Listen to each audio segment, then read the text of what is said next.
This is True Crime Friday, part 2, week 2, and we are talking about Sebastian Rogers.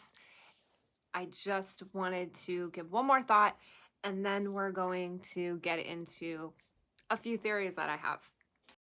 So throughout this case, there's been people and even organizations that have pulled out from searching out of fear due to threats that came from an unknown source. I don't know if they knew the source, but it has not been publicly said by any of the many separate people, which I find so strange. Why nobody, not one of the people, have come out and said this is who is doing that. I don't even know that they've gone to the police station or the police department. I just find it so strange. And who would be doing that? Who would be doing such a thing to somebody trying to help find a missing child? I've just never seen that. And I think many people are just shocked by it.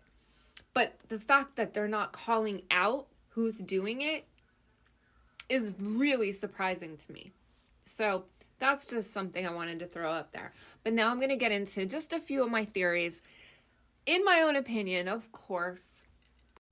So there's this man, Peter Hyatt. He is a statement analyst, a world-renowned statement analyst, and unfortunately, he just passed away. So my heart and prayers go out to his family and friends and everyone who loved and adored him.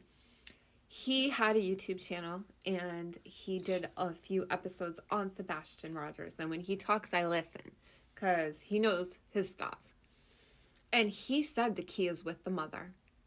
He also said that he's not sure that she actually harmed the child, but more had guilty knowledge. And that brought me to another interview, Nancy Grace's interview. Now, Nancy Grace, she knows her stuff in other ways, right? And she asked a question about a mattress in the garage. And she knew somehow about having a mattress in the garage. And ChrisProudfoot said that the mattress had just been dropped off there. I don't know whether he said it was for his daughter or not. I'm not sure. But I found that odd that your child's missing very recently.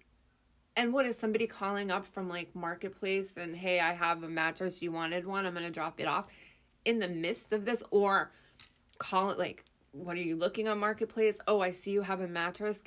Let me get it. In the middle of your child being missing. So anyway, I can see why Nancy asked about the mattress, but we never like knew where she got the information. But it got me thinking.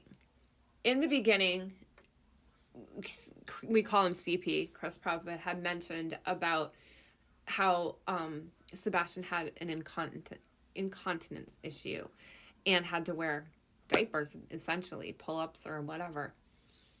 And I just hate even talking about that because how humiliating for poor Sebastian. But what if he had the mattress in the garage because that was a punishment for his incontinence issue? This is all speculation.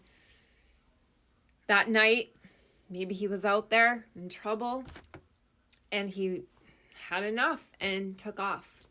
And maybe he did have that little flashlight, and maybe that's why he didn't have shoes, because the shoes were in the house, and maybe he was like locked out there. And the reason why the mom's not saying anything is, well, how horrible is that? It's abuse, you know?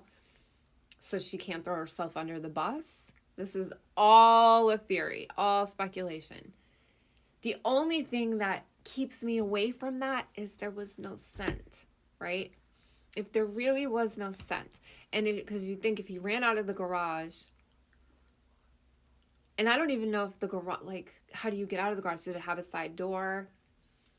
And if he had bare feet, then his scent would be picked up even more so. Just a thought.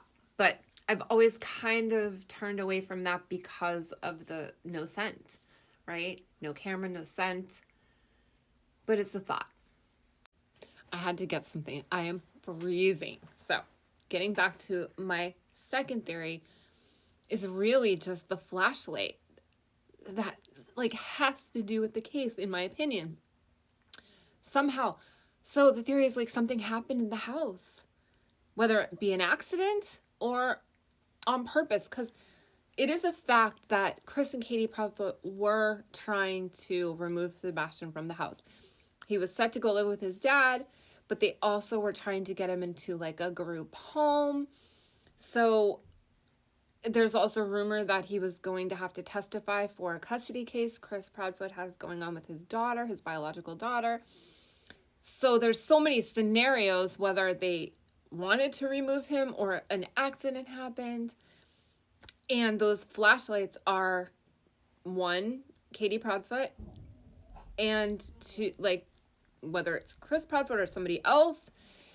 And that flashlight running back to the house in the video is Katie Proudfoot, because in the morning that she was the only one there.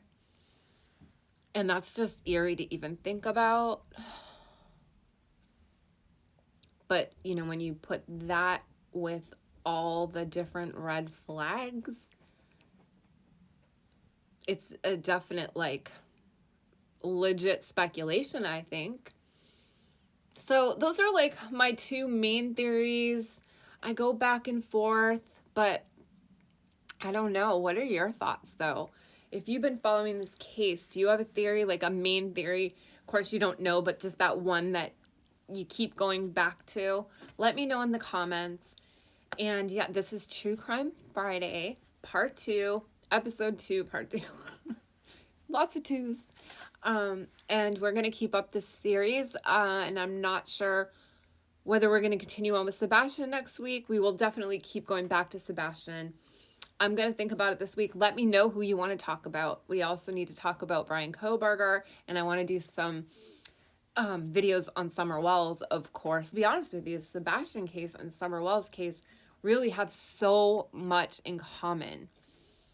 Unfortunately, both kids just vanished without a trace in Tennessee. What is going on in Tennessee, people?